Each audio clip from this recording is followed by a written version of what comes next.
ఏపీలో రాక్షస రాజ్యం పోయి రామరాజ్యం రానుందని అనకాపల్లి బీజేపీ ఎంపీ అభ్యర్థి సీఎం రమేష్ ఆశాభావం వ్యక్తం చేశారు.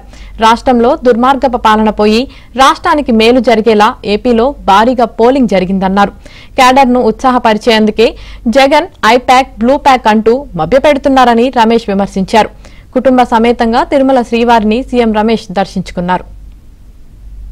సాధారణ ఎన్నికలు అయిన తర్వాత ఆ వెంకటేశ్వర స్వామిని దర్శించుకొని మీ దయ వల్ల, మీ కృతజ్ఞత వల్ల, మీ ఆశీర్వాదం వల్ల ఆంధ్రప్రదేశ్లో రాక్షస రాజ్యం పోయి రామరాజ్యం తెచ్చేదానికి మీరు ఆశీర్వదించిన దానికి ధన్యవాదాలు తెలుపుతూ ఈరోజు ఆ స్వామిని ఆంధ్రప్రదేశ్లో పీస్ఫుల్గా ప్రతి ఒక్క ఓటరు తన హక్కును 83% వరకు వినియోగించుకుని ఆంధ్రప్రదేశ్ రాష్ట్ర మేలు జరిగేదానికి, దుర్మార్గపు పాలన తరిమి కొట్టేదానికి ఆ దేవుడు ఆశీర్వదించిన వల్ల ఆ దేవుడికి మొక్కుబడి ఉండింది.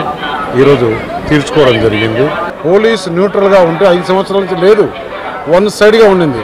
ఇప్పుడు ఎలక్షన్స్లో న్యూట్రల్గా పనిచేస్తే వైఎస్ఆర్ కాంగ్రెస్ వాళ్ళ గుండెల్లో రైలు పరిగెత్తి వాళ్ళు చేయాల్సిన అక్రమాలు అన్యాయాలని చేయలేకపోయినామనే బాధతో దీనాది స్థితిలో